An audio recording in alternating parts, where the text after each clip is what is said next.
Hello everyone, I hope you're having a fantastic day today. We're going to jump right into it. We will be needing a graphing calculator, so make sure you have your TI-84s handy, or 83s, whatever your poison happens to be. Make sure you have them handy, and what I would do while I'm going to talk here for just a few minutes, go ahead and go into your Y equals menu and enter number 1 and number 2 into Y1 and Y2, as I've done right here. I'm going to leave that up for a second. Today we're going to be talking about analyzing polynomials, and this is going to be, how do I want to say this? This is going to be the graphical approach, right? I'm going to show you how to do this with a graphing calculator, so that it'll be a little bit more interactive on this one. This will be solving graphically is what we refer to it as. So we've got use a graphing calculator to sketch each polynomial. That's why I'm putting it into Y1 and Y2. And it says label the maximums and the minimums, find the intercepts, and then tell me where it's increasing, decreasing. So again, the reason why I've entered it into Y1 and Y2 is now I can just go down to the equal sign of Y2, scroll over to the equal sign of Y2, press enter, and it will turn that graph off. So I'll go over here to graph, and this is the graph of Y1, the one that I'm working with right now. Now, this graph is not very pretty. I know from the power, it's x cubed and it's positive. So x cubed being positive means that it should look something like that, right? It should be down on the left and up on the right. Well, all I see right here is what looks like a parabola. So I'm going to zoom out. I'm going to change my window. It looks like I may not have to do it that far because I have 2 of the 3 sides already showing. So let's go from negative 15 to 15, and then down here negative 15 to 15. I'm just zooming out just a little bit to see if I can see my sides. Okay, see this? 1, 2, 3 sides. There's my 3 sides for my x cubed. My y values are still a little short, so let's do something drastic here. Let's go negative 100 to 100 and see what happens. Alright, a little bit more curvy, but I'm missing the maximum up here, so let's go with, I'm going to just change y max, let's say, oh man, I don't know, 500. Let's just go crazy.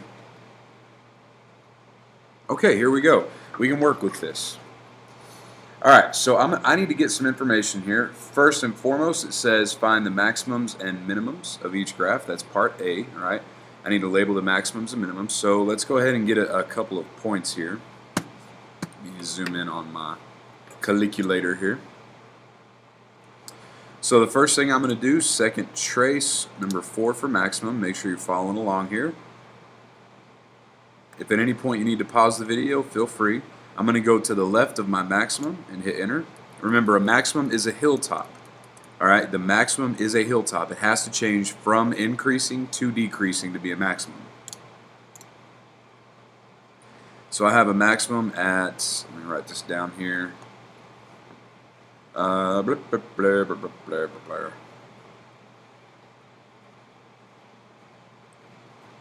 Max at x equal, or here, let me just do it this way. My maximum, I'm going to write it as a point, negative 6.765, comma, 293.161. Alright, and then my minimum, I'm going to do the same thing here. I'm going to take this, second trace, number 3 for minimum. It asked me for my left bound, so I'm going to go anywhere to the left of this minimum down here. Hit enter, go to the right, anywhere to the right of that minimum. That looks good. Enter, enter. My minimum is 0.099, comma, negative 30.198. Alright. Okay. Let's see what we can do. Need to find a y-intercept and an x-intercept. So x-intercepts, if you'll remember, those are called zeros. And there's going to be 3 of them. Now I'm going to change this a little bit. Let's make my y-min negative 300 so I can see this a little bit better.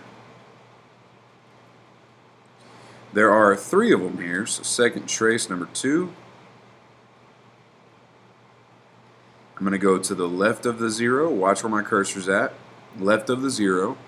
Hit enter. Right of the 0. Enter. Enter. My first 0 is at negative 10.050.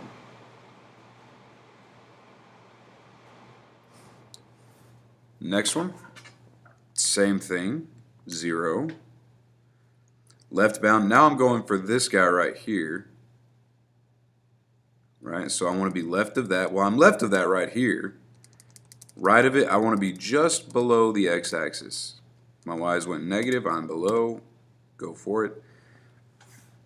Negative 1.197. And uno más. Left, right, guess, and it's 1.247. Okay, so a lot of good things going on here. Now, from that information, I can go ahead and graph this thing. May look a little funny. That's okay. I know that I'm going to have maximum values here at negative 6.765. So here's what I'm going to do. Negative 6.765. And I'm going to put a point up here. And I'm going to call that y value the y value of my maximum, 293.161. Right? My minimum happened, let's say here, and that was at 0.099, and it came down to about here, and let's call that negative 30.198. There's that point. Oh, the last thing, I didn't find my y-intercept. How stupid of me. My y-intercept, that one's easy. Hit trace, type in a 0 for x, and hit enter. Negative 30. Oh, look at that. Who'd have thunk it? Negative 30. All right, so let's kind of get the general shape of what's going on here. We know we came down like this. We know this value is negative 10.05. Then it comes down like this. We know this value is negative 1.197. And then it goes up like this. And we know this value is 1.247. Okay.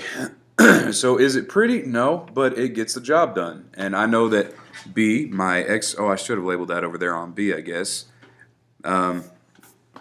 Well, this is all B over here, my x-intercepts. I'm just going to do this. B! Fantastic. Now where is it increasing and decreasing? All right, so I'm going to write this as increasing. And that is going to happen from, looks like negative infinity up to negative 6.765.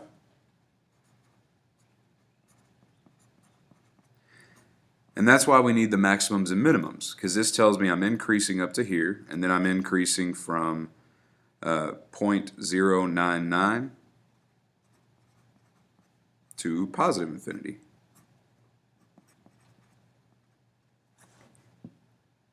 And I'm decreasing between negative 6.765 and 0.099. Yay! I don't know about you, but that makes me happy. Let's do number 2. Eyelash on the paper there. Go to y equals. I'm going to turn off y1 or you can clear it out. It really doesn't make a difference. But make sure you turn on Y2. And I'm going to hit zoom 6 just to get me back to a standard graph. Let's see what it looks like. Cool, I can see the whole thing. No need to change my graph. So zoom 6 took me back to a standard graph. Alright, so first things first here. A says to sketch it. It's a lot easier to sketch it once you have the maximums and minimums. That's why that's part of part A. Just to check really quick, it's x to the 4th and negative, so I should be expecting down on the left and down on the right. That is what I have here, so let's find out some maxes and mins. Alright, so maximums first, and I am going to write these on my graph, so just kind of keep that in mind. I'm going to be going over here and writing them down. So once I find them, write them down. Number 4, left bound, right bound. I have a maximum point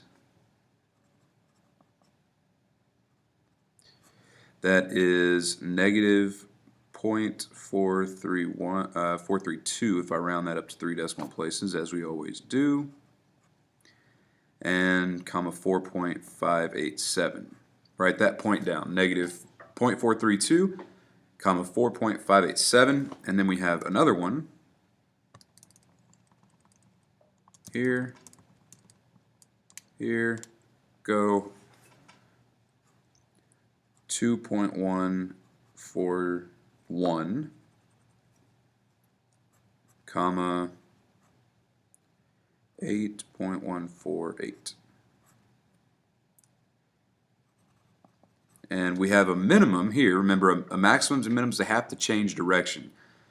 All right, we can't call it a maximum infinity. Infinity is not a number. It's an idea of a number, right? So minimum number 3, left bound, right bound. Look at where I'm placing those bounds. And your minimum happens at 0.541, comma 3.307. Now let's kind of sketch that graph. I know it's kind of messy, but let's sketch that graph. And you can actually sketch it just using your, here, maxes and mins. So I've got a max at negative 0.432 and 4.587. So that's going to be like here. We'll call that a negative 0.432 and a positive 4.587. A minimum. Your next one is a minimum at 0.541 and 3.307. I need to get these out of the way.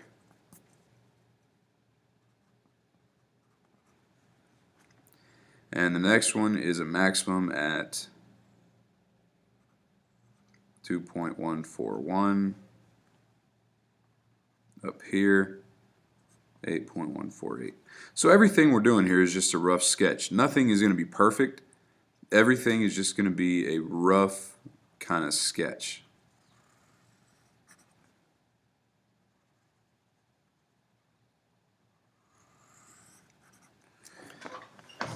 But as long as I have my maximums and minimums labeled appropriately, then that's fine. I've got 3 perfect points labeled on that graph.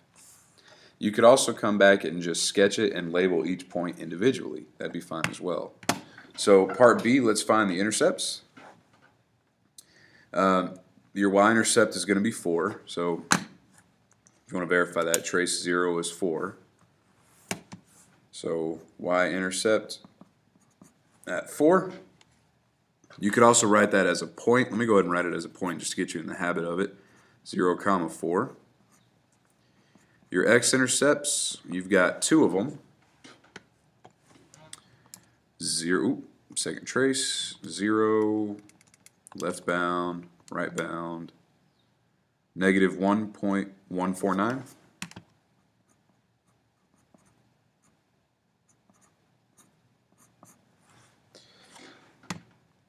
So on part one we did them one way. This way we're doing it a different way. It doesn't really matter. There's two different ways. It's kind of like asking how many ways are there to cook chicken? A lot. And then the second one is 2.926. 2.926, comma 0. C says give the intervals where it's increasing or decreasing. So increasing always comes first. That's from negative infinity. And it stops at 0.432. Negative 0.432. Starts increasing again at 0.541. And stops increasing here, from here to here. Stops increasing at 2.141. And then it's decreasing for two intervals as well. It's decreasing from negative 0.432 to 0.541, and then decreasing as well from 2.141 to infinity. So just a quick note on your increasing and decreasing.